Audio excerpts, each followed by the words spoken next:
everyone. In today's video, we're going to be talking about the relatively recent comments that the CEO of Nintendo of America has made over a CBC video, basically. We're going to be on Nintendo Life today, but that's when he made those comments. And this is written by Jim Norman. Thank you for the article. It'll be linked down in the description as well as the actual CBC video as well. So the title goes, Nintendo's Bowser comments on AI and its uses. It's not the only method of game development. And I think through all the Nintendo news, because of the somewhat disappointing direct after the Nintendo Direct on April 2nd, because of the pricing and the weird stances Nintendo has had on particularly the actual Switch 2 price itself and the video game prices, as well as some misinformation things like the physical games not actually being physical. Nintendo being Nintendo then does a good thing. So it's always one forward, one step back, one step forward. It feels like with Nintendo, they're always neutral,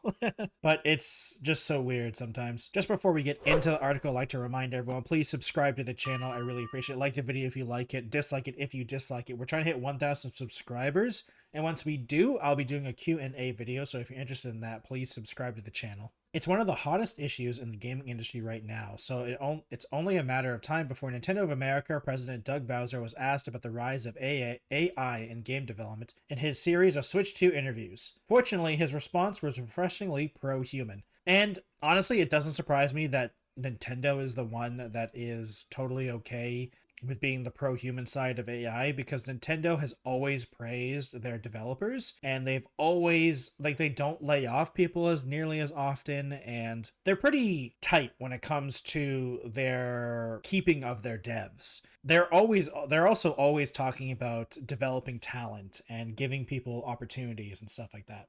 They're actually one of the better companies to work for, as long as you're okay with the Japanese work culture. Because the Japanese work culture is a entirely separate issue, but as long as you're doing your job and you're doing it well and you're proving to them that you can, be useful to the company and it's not even just useful, but be an asset to the company, they won't fire you. Which is strange to say, because you would think that'd be of course it is, but in today's video game industry, it's not. People make games that literally win awards and they're fired. So fired or laid off, whatever corporate language that they use, but it's not a guarantee. Making good video games doesn't mean you get to keep your job nowadays in the video game industry. So it's really, Nintendo is one of those standouts where they do generally just don't fire you. Now, once again, Japan's work culture is a whole other matter, but I mean, we are talking about Nintendo of America specifically here, but I mean, Nintendo is kind of like an all-encompassing thing. Bowser, not that one, spoke about the uses of AI across the gaming industry in CNBC's, sorry, I said CBC. Steve Kovac at the recent Switch 2 hands-on event in New York, stating that it can be utilized in the workplace to assist with things like productivity, which is true. I totally agree with that. Even in my organization, it can be used to enhance productivity and how we get things done. That said, he stated that it's not the only method of game development, and affirmed that on Nintendo projects, there will always going to be a human touch and a human engagement in how we develop and build our games. And honestly, that's the best thing about Nintendo. Nintendo video games are uniquely Nintendo, and it's hard to explain it without using their own name, but they really do have their own style of how video games work. Because while they do sometimes chase trends, they're a big corporation, but Nintendo's always the ones that you never know what they're going to do next. And for me, for instance, calling the Switch 2 the Switch 2 was actually surprising to me, because I thought they would be doing something else. I thought they'd be calling it something different. But it looks like they finally learned the lessons of the Wii U from the Wii to the Wii U. And it's just so interesting that it actually is really just a better Switch, and them being relatively standard is interesting. Now, the mouse controls are really cool and everything like that, and I'm really interested in the FPS games, or even just the strategy games that you could put on the Switch 2 because of the enabled mouse controls. Now, to be fair, for FPS games, controllers have been good for FPS games for decades, so it's not that big, but strategy games I think are going to really benefit from the mouse. So that's really interesting. And the human human touch of their games is what is amazing. I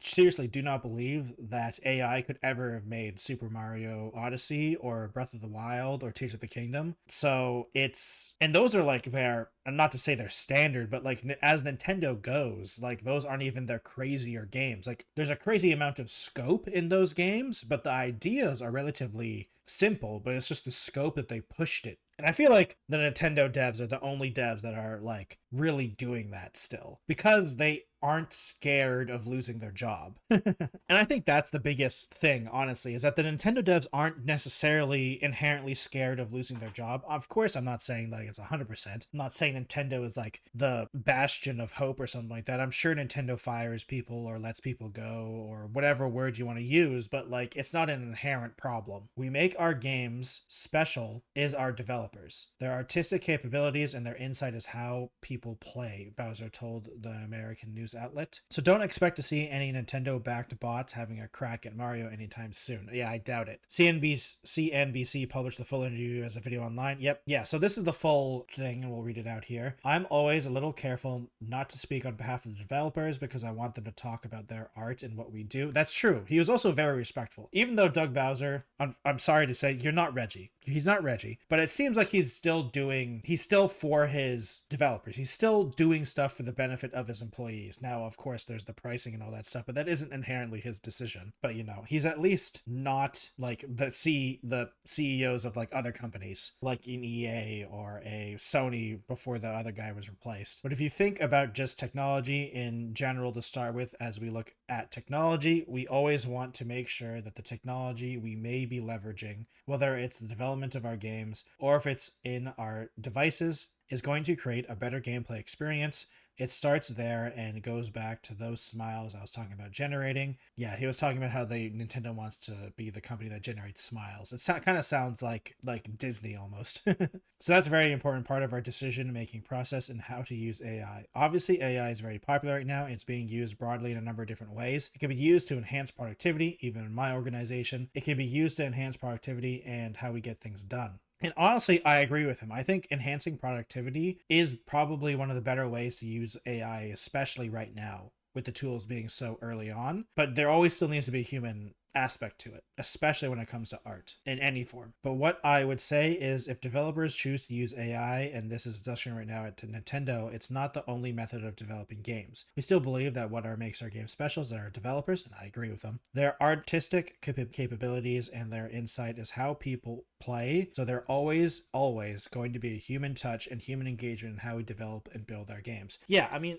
I've said this for a lot. I feel like AI can be utilized in such a good way as a tool for a artist, whether you're making actual art or you're a game developer or you're a writer or anything like that. Any creative mode, I feel like AI can be a very good tool. The problem is right now is a lot of AI is trying to replace humans, and it's just not going to do well. While the technology is interesting, you can't take away human creativity. You can't replace that with AI. You just can't. It's a refreshing statement, particularly after weeks of Microsoft hyping up its new Muse AI model. For now, it seems Nintendo's development is firmly in the hands of its human developers. Yeah, and even with the Microsoft thing, I mean, they did say, if I remember correctly, that it was more of like an experiment. Like they're not going full force into it, at least from what I saw. But yeah, Nintendo is being Nintendo, and they are being for the developers, and they've always been for the developers, to be fair. They're always talking about how good their developers are and like developing talent within the game devs themselves, encouraging creativity, exploring other ways to make games and more. But like they're also really big on like thinking about what the players are going to do and all that type of stuff. And it's always just been really good when it comes to their decisions on it.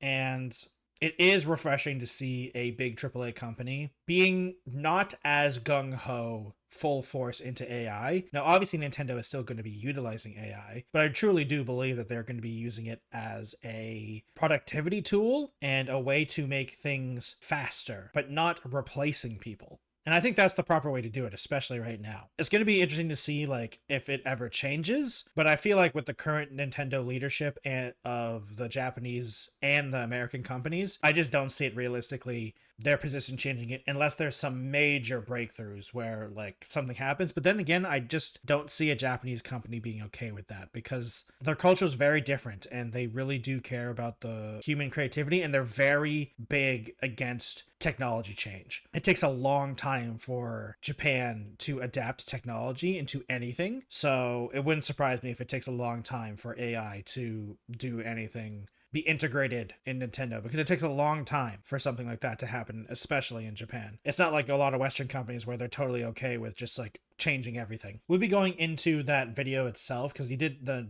Bowser did talk about a lot of stuff, so we'll be doing multiple videos on this like interview thing, but this is the first one I wanted to talk about right away because it's just interesting, and AI is a pretty big topic right now, especially in things. I think we'll be talking about some of the pricing stuff next time. Thank you everyone for watching today's video. I really appreciate it. If you'd like to subscribe to the channel, I really appreciate it. We're trying to hit 1,000 subscribers. Once we do, I'll be doing a Q&A video. If you liked the video, like it. If you disliked it, dislike it. I understand. Comment down below what you all think about this whole AI and game dev stuff. I'm pretty sure I've been pretty transparent with what I think is I think it's useful, but I don't think it can ever replace it. I don't think you're going to be seeing AI developed games anytime soon that are good. I mean, they do exist, I guess, but they're not very good. If you'd like to check me out on other platforms, I have a Twitch, Twitter, Instagram, TikTok, Blue Sky, and a Threads if you'd like to check me out on any of those social media platforms. Thank you everyone for watching today's video, and I'll see you next time. Goodbye, everyone.